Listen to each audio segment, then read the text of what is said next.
had these cigars now for 3 weeks and I haven't smoked them. So I didn't have them in a humidor, so they're kind of dry.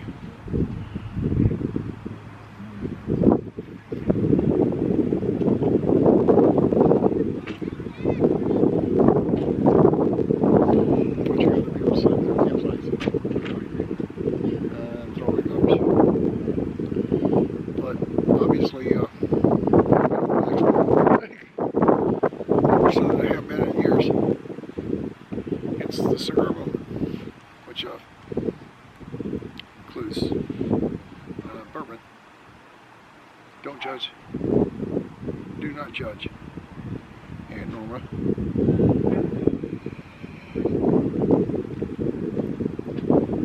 Or anyone else for that fucking matter. Kevin. Janet. I'm going through life in a different kind of way than I expected, but in a way I anticipated, if that makes sense. I'm sorry about the noise and the wind issue.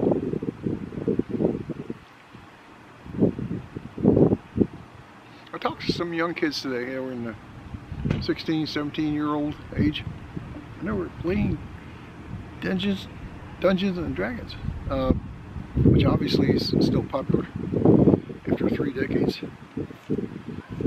This introduction. It's just, they've actually made a movie about it. With surprisingly one of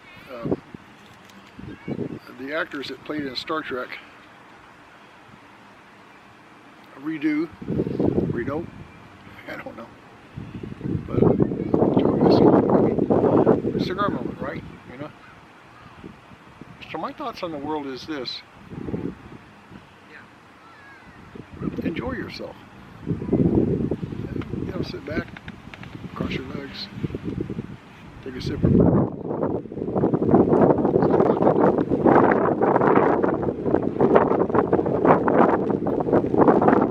Again, I'm sorry about the wind. I mean, there's nothing I do about that. Other than purchase a microphone for all intents purposes, which I don't think do, because I get familiar with how to do these kinds of videos.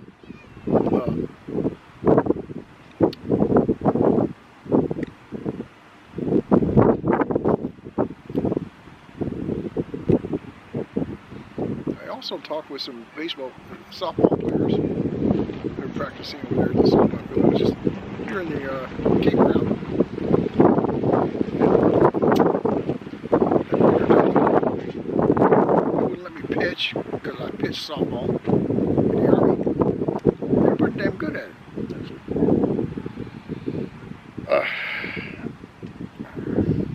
Had a particular style I used. Kind of complexed the players on the other side of the fence, as it were. This is in Okinawa, Japan. I haven't pitched since, but I can still, sure. I mean, it's not a skill you lose overnight. These people here,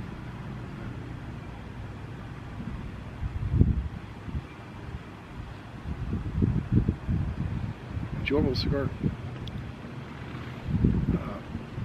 I don't know what I'm going to do tomorrow other than relax like I did today. I may clean out my bins, my storage stuff, and organize that a little better. And figure out where my 20-foot hose is that I couldn't find this morning. Which is probably a good thing, because all I had to do was back up the RV a few feet and I could connect my 10-foot hose as opposed to my 20-foot hose. It's going down to 38 degrees tonight, which is pretty close to freezing. Tomorrow, I mean, it's supposed to be in the 70s right now, but honestly it's probably about 60. It's gonna be.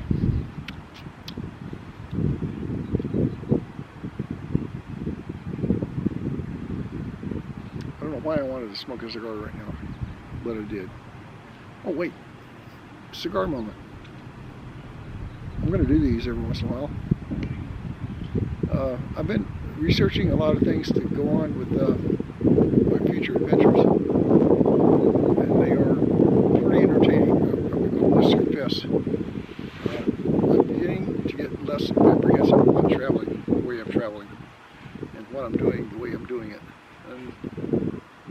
when I size up the pros and cons, the pros are like they should be, and the cons are really like they should be. Sorry, had to release some ashes. And I really destroyed the cigar. The cigars, I should have kept moisture, should have kept it in the humidor, which I have, but I can't find it. It was in storage, and I couldn't get to my storage the way I wanted to. So now I don't care. I just don't care. Whatever's in storage goes to Goodwill. It goes to Goodwill. I'm sure people will make use of it. My Aunt Norma sure would. Whom I've had a long conversation with today. And she's a whole special kind of person. Her birthday was yesterday. And I wished her a happy birthday. I called her today. I tried calling her yesterday, but she never answered, so today was the day. And I discussed with her a few things about politics. She's a, how do I say this, different philosophy than mine. And I enjoy the opposition. I enjoy the conversation that we've had in regards to whose side is what that's better. And no side is better, in my opinion. But she seems to have lean more toward the Democrat side. I'm a liberal kind of person. And she says, well, if you're a liberal, you're a Democrat. No, a liberal means either Democrat or Republican. Yeah, that kind of dichotomy.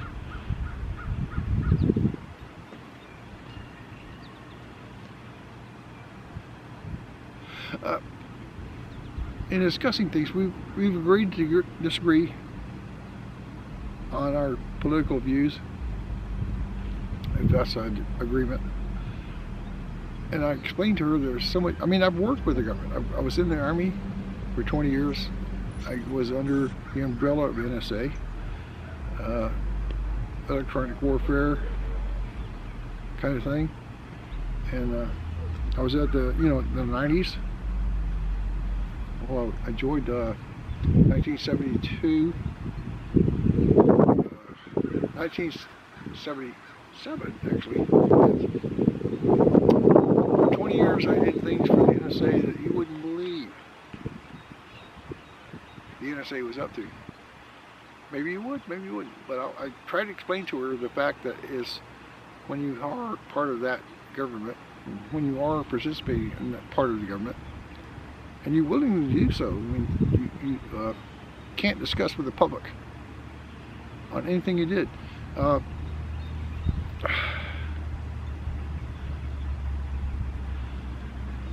I understand some things about the government that most ordinary people, or you're not ordinary, but most people would take for granted and accept, because so much the government's doing, people have taken for granted and people have accepted. And that's wrong, because the government is not in your best interest. This gets me in trouble, kind of, in a way.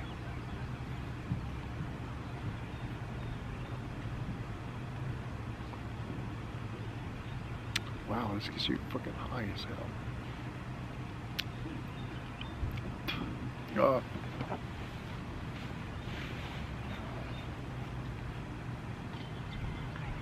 I want to explain something to you. I mean, you are monitored. Everyone in the world is monitored.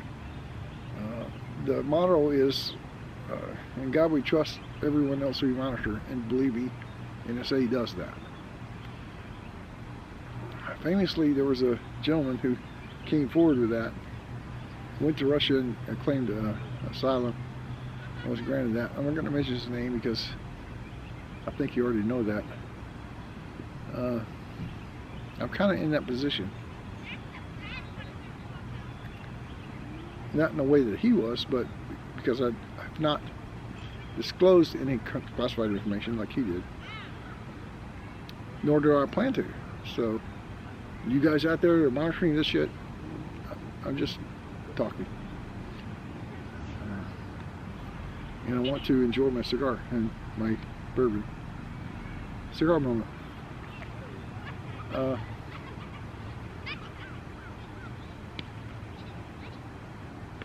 I'm trying to understand how to explain to you what the government does without being in a position of defending myself against the government that's sure to launch if I do tell you these things. I'm retired. I'm actually planning on becoming a member of the RV industry that's so underserved. You know, like, what do you do when you buy a new RV? What do I got to do with this? How should I proceed? Kind of thing. I'm telling you, having just purchased a new RV, I didn't get it expected. I did not. I should have, but I didn't. And as a result of that, I had water leaks, electrical problems, and everything could have been discovered in the inspection and fixed before I took possession of this RV. But I'm managing a whole bunch of things on the road. I didn't expect a lot of things that happened. I mean, I've been in traffic jams, trees falling in the road, blocking the interstate, kind of thing.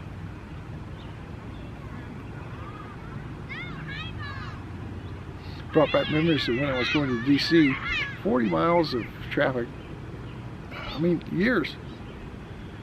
And parking my car and costing $21 a day. I mean, RV places that I parked at cost that much. For example, Ocean Pines RV was $26 a day. It's just, what, $5 more to park your car in DC than it is to park an RV for 30 days. You do the math. 30 days, $26 a day. You do the math. That's what I paid to break in my new RV and figure out what the hell was going on with it. But once I got everything figured out, all the issues, and there were a bunch. I've made recordings of that.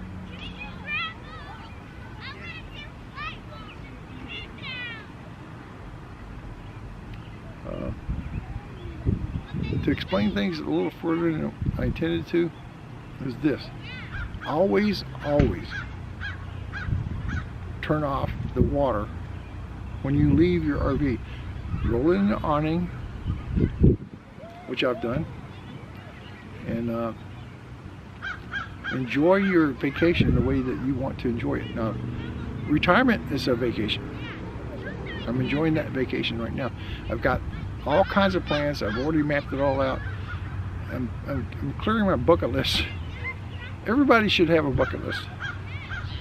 And my bucket list is long. So what I'm doing now is carrying out my wishes that my wife was here, and she explained to me, she's like, Arliss, and this is when she was dying, her last days, you have to live your life. Now, I have guns. I'll admit that. The thought crossed my mind a few times. I hid them so the thought would not be carried through, and in a way that would end my life, actually. Because how do you life up to Kathy, my wife, to experience what I experience now is just wonderful. I'm glad she talked me into doing this. This is dedicated to my wife, Kathy. I've made a short video of that, actually. If you want to view it, it's on my YouTube channel, garagemulholland.com. Garage Mulholland, all in one word, RVlife.com. You can see what I posted. I'm also a published author on Amazon.com. I've done 6 books, self-published books, and The Illusion of Time was the the start of my adventure into writing.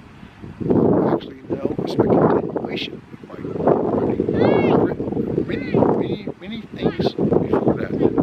Since I was an English major in college back in the 70s, and every one of my teachers would read my short stories said, "You are incredible. You need to have this stuff published." They all did, honestly, and I got straight A's in English.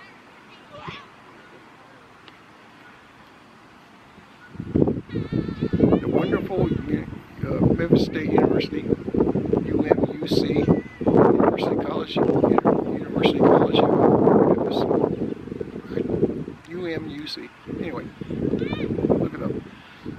My understanding at the time was when I was in college, it was mostly hazy because I did marijuana, a few other drugs. Tobacco and alcohol.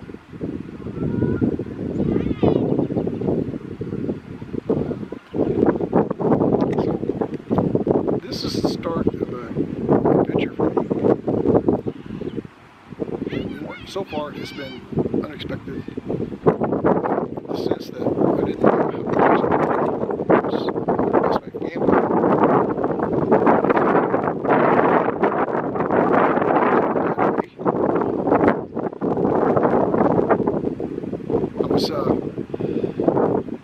April 1st was my grandson Braden's birthday, and I went to it on the 31st of last month.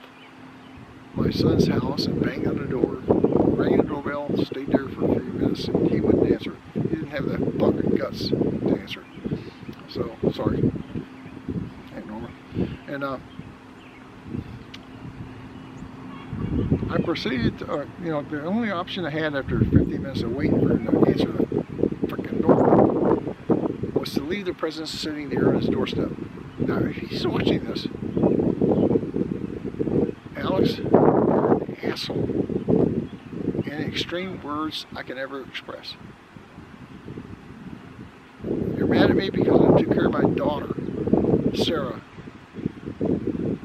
who is definitely a unique person in her own self, and you seem to hate her. You I don't know that, and you hate me because I helped her, which is really wrong. Really wrong. I mean, I have 2 grandkids I will never see again because of you. Emily, if you listen to this, you're in it with them, because I've called your phone too. You didn't answer.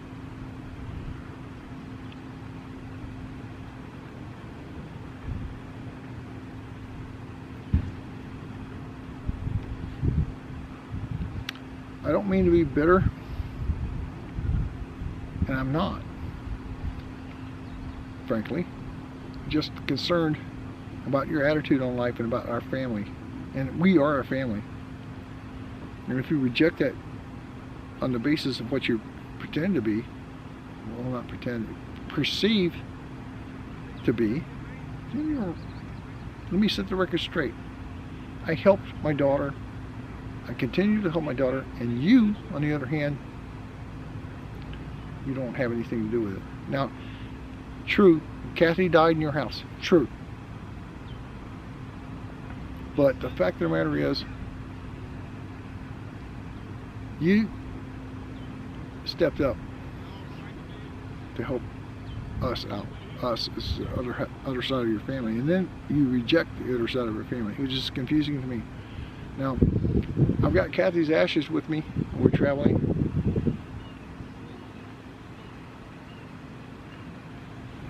My cigar died, which is okay.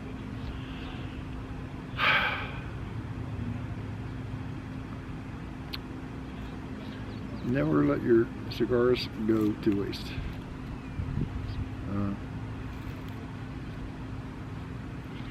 There's so much good in the world. I hope to experience all of it, but there's so much bad in the world, I hope to experience none of it. But I will. That said, Cigar Moment is over.